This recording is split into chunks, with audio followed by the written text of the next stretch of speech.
So children, let us study about the next part, that is gametogenesis. Now in humans there are two type of gametes, male and female. So formation of male gamete is known as spermatogenesis, and formation of female gamete, that is egg, is known as oogenesis. So let us start here with the spermatogenesis. Spermatogenesis कहाँ पर होगा? In testis genesis, in testis. और start कब होगा? Puberty age के साथ में. So after puberty this starts and there is no end. एक बार मेल 13-14 ईयर्स के हो गए तो उसमें स्पर्म का फॉर्मेशन स्टार्ट हो जाता है and it goes on till the life. So इसका कोई एंड प्रोसेस नहीं है. तो प्यूबरिटी के समय में जो टेस्टिस में जितनी सेल्स प्रेजेंट हैं उन सारी सेल्स को कहते हैं स्पर्मेटोगोनिया. सारी सेल्स जो टेस्टिस के सेमिनिफेरस ट्यूब्यूल्स के अंदर प्रेजेंट हैं उन्हें कहेंगे spermatogonia.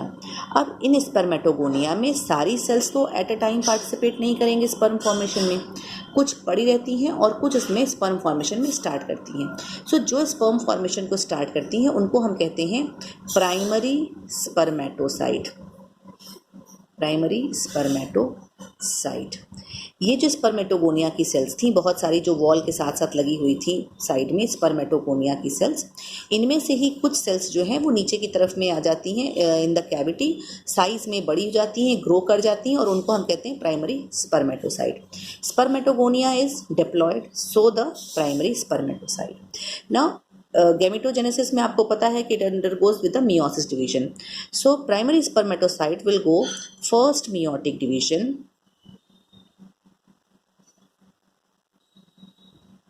and will produce secondary spermatocyte. It will produce secondary spermatocyte. Meiosis division 1 में ही this is a reduction division, तो यहीं पर क्रोमोसोम का नंबर हाफ हो जाएगा. तो यहाँ पर जो 2n था अब वो n हो गया. यानी एक छोटा स्पर्मेटोगोनिया को मैं लेके चलूँ तो एक छोटा स्पर्मेटोगोनिया बड़ा होकर के प्राइमरी स्पर्मेटोसाइट बनाया और फिर ये मियोसिस के बाद इसने बनाया 2 सेकेंडरी स्पर्मेटोसाइट. प्राइमरी स्पर्मेटोसाइट से 2 सेकेंडरी स्पर्मेटोसाइट. ये 2n था और ये अब nn हो गया. ठीक. अब ये secondary spermatocyte this will go in the second meiotic division, second meiosis,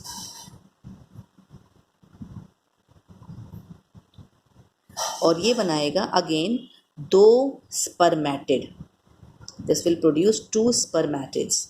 सो यहाँ पर इससे भी 2 स्पर्मेटिड्स बन गए और इससे भी 2 स्पर्मेटिड्स बन गए. ओके. अभी ये जो स्पर्मेटिड्स हैं ये स्पर्म की तरह नहीं लग रहे हैं. अब now they will go for the Metamorphosis. और यहाँ पर ये जो मेटामॉर्फोसिस इसका एक नाम है, इसका नाम है स्पर्मियोजेनेसिस. स्पर्मियोजेनेसिस, एक minute, spermiogenesis. So this will go by spermiogenesis. This will produce spermatozoa. This will produce spermatozoa. यानी अब ये मेटामॉर्फोसिस होकर के जैसा स्पर्म का स्ट्रक्चर होता है वैसा ये बना लेते हैं स्पर्म का स्ट्रक्चर.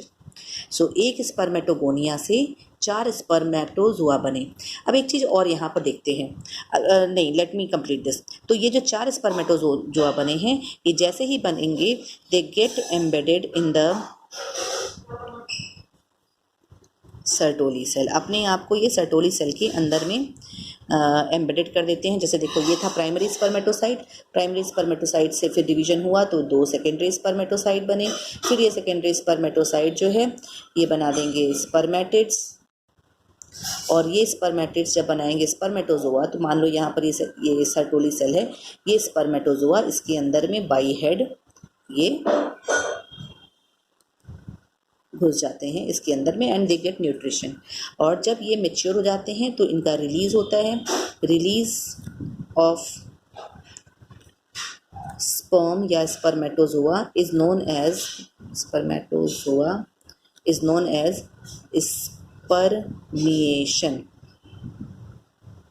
स्पर्मिएशन. ठीक, इस पूरे कंप्लीट प्रोसेस को कहते हैं स्पर्मेटोजेनेसिस, इसके लास्ट स्टेप को कहते हैं स्पर्मियोजेनेसिस एंड स्पर्मिएशन।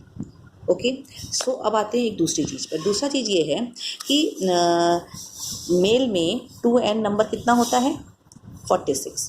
अब ये 46 कैसे अरेंज होता है, 44 ऑटोजोम्स होते हैं एंड X और Y क्रोमोसोम होता है।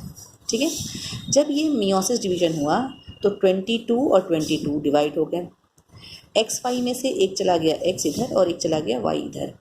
जब ये दो में डिवाइड हुआ है तो इनके पास में 22 प्लस X, इसके पास भी 22 प्लस X, इसके पास 22 प्लस Y और इसके पास 22 प्लस Y। ये है क्रोमोसोम नंबर। सबके अंदर में हाफ ऑफ क्रोमोसोम है 23, तो यानी कि ये जो स्पर्म्स बने हैं इन दो हाफ स्पर्म्स के पास में 22 प्लस X रहेगा क्रोमोसोम और हाफ स्पर्म्स के बाद पास में 22 प्लस Y स्पर्म रहेगा। एक दिन के अंदर में ह्यूमन मेल्स में करीब 200 to 300 मिलियन स्पर्म्स बनते हैं। सो 200 मिलियन स्पर्म्स बनने के लिए 50 मिलियन स्पर्मेटोगोनियाज ने डिवाइड किया है। तो 50 मिलियन इंटू 4, क्योंकि 1 से 4 बन रहा है, इंटू 4 इज इक्वल टू 200। तो जो 200 मिलियन स्पर्म्स बनेंगे उनमें हाफ के पास में यानी 100 मिलियन के पास में 22 प्लस X क्रोमोसोम रहेगा और हाफ के पास में 22 प्लस Y क्रोमोसोम रहेगा। So that's all for spermatogenesis.